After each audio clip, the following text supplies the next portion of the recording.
आइए अब पाठ को पढ़ते हैं। पाठ 2, समझदार अजय।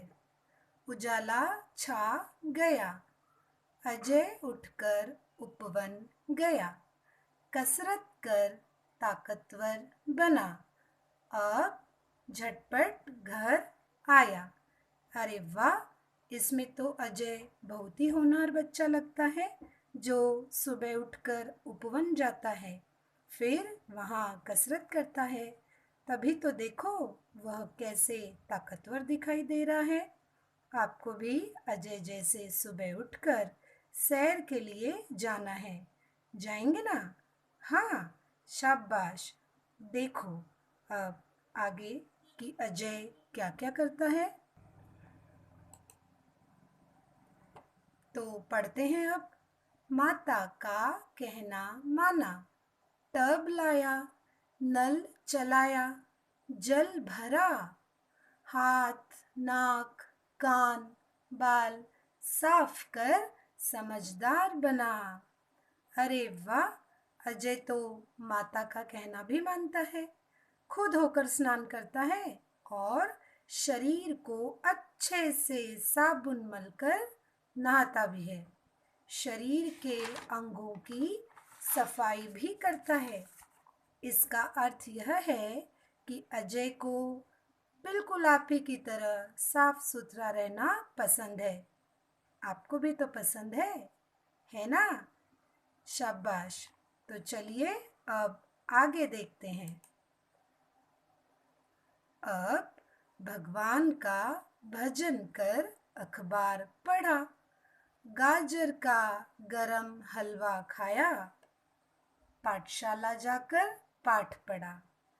तो देखा बच्चों, अजय भगवान का भजन भी करता है और अखबार भी पढ़ता है और पाठशाला में जाकर अपना पाठ, अपनी पढ़ाई ईमानदारी के साथ करता है।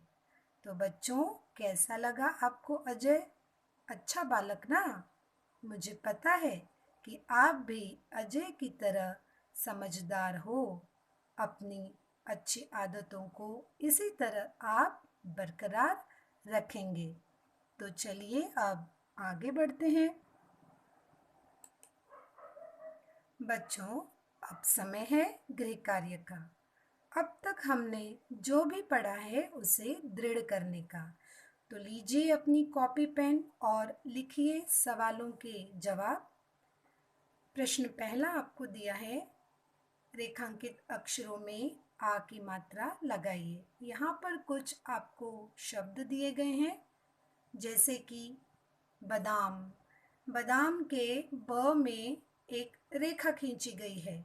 आपको करना क्या है, जहाँ जहाँ पर जिन अक्षरों में रेखा खींची है वहाँ पर आ की मात्रा लगाकर नया शब्द आपको तैयार करना है। इस नए शब्द को आपको दोबारा लिखना नहीं है, केवल रेखांकित अक्षरों में आपको आ की मात्रा लगानी है। अब देखिए प्रश्न नंबर 2।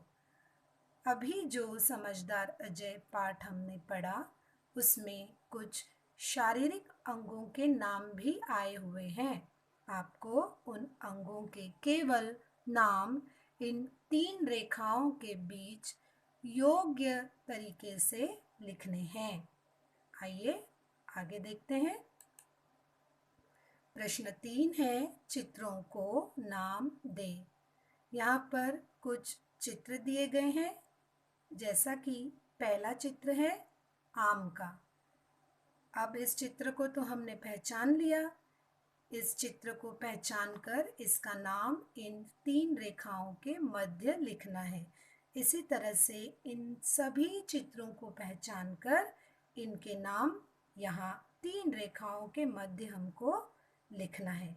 समझ में आया बच्चों? आ गया ना?